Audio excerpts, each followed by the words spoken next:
ሰላም ሰላም ውድ የሜሎና ሚዲያ ቤተሰቦች እንዴት ናችሁ? እኔ ደህና ነኝ፣ እግዚአብሔር ይመስገን። በያላችሁበት ሰላማችሁ ይብዛ። ዛሬ ደግሞ ስለ አንድ ትልቅ ገናና ገዳም ታሪክ ከብዙ በትንሹ እነግራችኋለሁና ይሄም ደግሞ የምነግራችሁ የደብረ ምጥማቅ ጻድቃኔ ማርያም ታሪክን ነው። በጣም ትወዱታላችሁ። በጣም ኢንተረስቲንግ ነውና እሱን እንቀጥልላችኋለሁ ማለት ነው።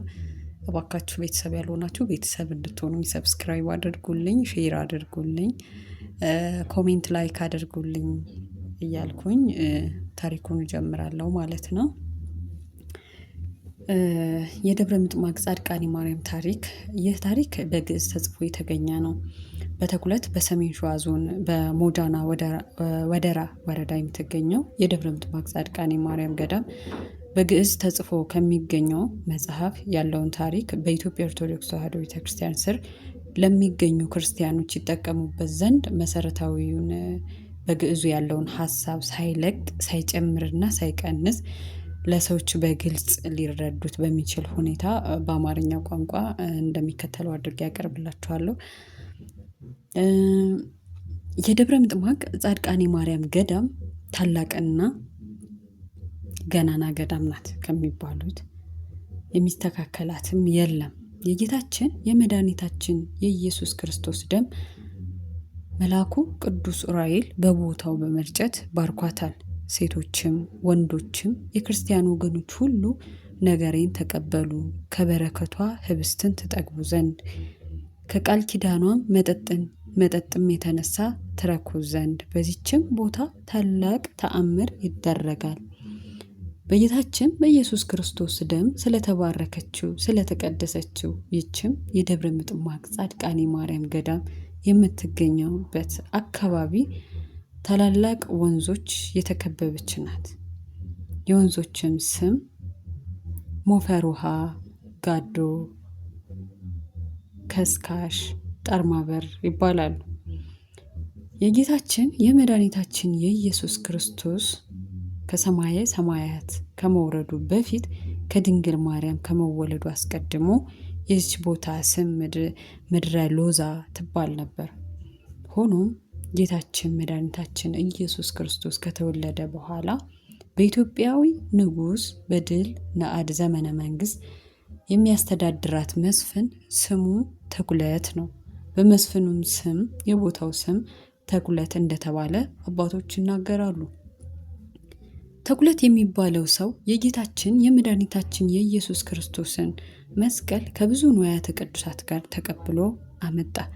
የቅዱሳንን አጽም ጨምሮ ይህ ንዋያተ ቅዱሳትም እንደያዘ በስሙ ወደ ተጠራችው ወደ ተኩለት መጣ። በዚህም ለብዙ ዘመን ተቀመጠ። በወቅቱም በነበረው ንጉሥ ትእዛዝ በዚች ቦታ ቤተ መቅደስ ተሰራ፣ በሰማዕቱ በቅዱስ ቴዎድሮስ ስም። ከዚህ በኋላ ብርሃነ አዜብ የሚባሉ ጳጳስ በሰማዕቱ በቅዱስ ቴዎድሮስ ስም የታነጸውን ቤተ ክርስቲያን ብርሃነ አዜብ ባረኳት። ስለዚህ በተኩለት አገረ ገዢ ስም ተኩለት ተብላ ተጠራች። ከብዙ ዘመን በኋላ በ1255 ዓመተ ምህረት አጼ ይኩኖ አምላክ በአባታቸው በጻዲቁ በአቡነ ተክለ ሃይማኖት እጅ ተቀብቶ ነገሰ። ይህ ንጉሥ ይኩኖ አምላክ ሕንፃዋን አድሶ ደብር አደረጋት። እንደ ተድባበ ማርያም ያለች ደብር እንድትሆን አደረጋት። ብዙ ጉልት ወይም መተዳደሪያ ሰጣት። በዚህም አስተዳደር ብዙ ዘመን ቆየች። ኋላም በ1363 ዓመተ ምህረት አካባቢ ንጉሥ ዳዊት ነገሰ። ንጉሥ ዳዊትም ብዙ ጉልት ርስት ሰጣት። ንጉሥ ዳዊት እመቤታችንን በምትታሰብበት በየወሩ በ21 ቀን እየመጣ ያስቀድሳትና ያከብር ነበር። እነዚህ ስማቸው ከጠራናቸው ነገስታት በኋላ በ1427 ዓመተ ምህረት አካባቢ አጼ ዘርዓ ያዕቆብ ነገሱ። ስመ መንግስታቸውም ቆስጠንጢኖስ ይባላል። አጼ ዘርዓ ያዕቆብ የንጉሥ ዳዊት ልጅ ነው። አጼ ዘርዓ ያዕቆብ በነገሱ በ10 ዓመታቸው ደስ በሚያሰኝ ሁኔታ የእመቤታችን ቤተ መቅደስ ሰሩ። ስራውንም ሰርተው ከጨረሱ በኋላ አባ ሚካኤል፣ አባ ገብርኤል በሚባሉ ጳጳሳት በቦታው በመገኘት በሰሜኑ፣ በምስራቁ፣ በደቡቡና በምዕራቡ ባርከው ለቤተ ክርስቲያን የሚገባውን ሜሮንና ቅባ ቅዱስ አድርገው አክብረዋታል። ከዚህም በኋላ ታቦቷን ባርከው መርቀው አስገቧት። ከግብፅ አገር የመጣችው ጽላት ይችውም ታቦተ ሙሴ ከጌታችን እጅ እንደተቀበለው 10ቱ ቃላት እንደተጻፈባት እንደ ጽላተ ሙሴ ታላቅ ገናና ናት። አጼ ዘርዓ ያዕቆብ ለገዳሟ ርስት ጉልት አድርገውላት ወይንም ሰጠዋት። ዳርዳሩ እሳት መሃሉ ገነት ብዬ ለዚች ቤተ መቅደስ የደብርነት ስልጣን ሰጠው። ስሟንም ዳግማዊት ደብረ ምጥማቅ ብያታለሁ። ምክንያቱም በግብፅ አገር በምስር በምትገኘው የደብረ ምጥማቅ ሁለተኛዋ ምሳሌ ናትና። ስመ መንግስቴ ቆስጠንጢኖስ የተባልኩኝ እኔ ዘርዓ ያዕቆብ በ1436 ዓመተ ምህረት በነገስኩ በ10 ዓመት ግንቦት 21 ቀን የእመቤታችን የቅድስት ድንግል ማርያምን በድምቀት አክብረናል። በረከቷ እና አማላጅነቷ በሁላችንም ላይ ይደር ተብሎ ይህ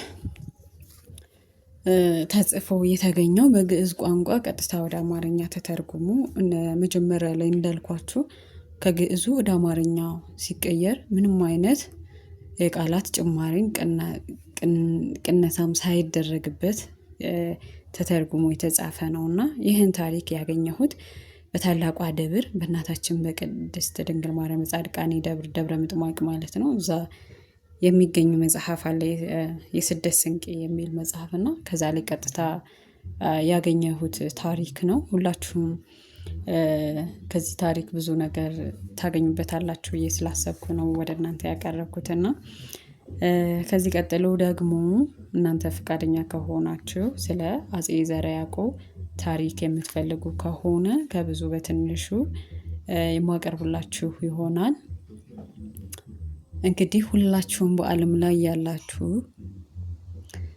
ሀገር ውስጥም ሀገር ውጭም ያላችሁ እናታችንን ድንግል ማርያም በተለይ ጻድቃኔ ማርያም ሁላችሁም እንደ እድሜ ሰጧችሁ ጤና ሰጧችሁ ደጇን ለመርገጥ ያብቃችሁ ነው እምለው። ሌላ ምለው ነገር የለኝም። ምክንያቱም በዛ በጻድቃኔ ማርያም ገዳም በተለይ በዋሻው አካባቢ ዓለም ይረሳል፣ ጭንቀት ይረሳል፣ ሁሉ ነገር ይረሳል። የሷም ፍቅር በልቧ ተጻፈባችሁና ለደጇ ታብቃችሁ ነው የምላችሁና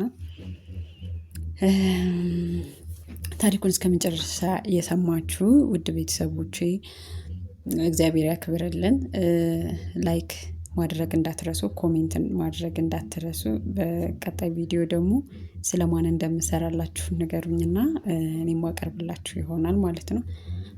አመሰግናለሁ። ሰናይ ቀን፣ ሰናይ ሳምንት ይሆንላችሁ።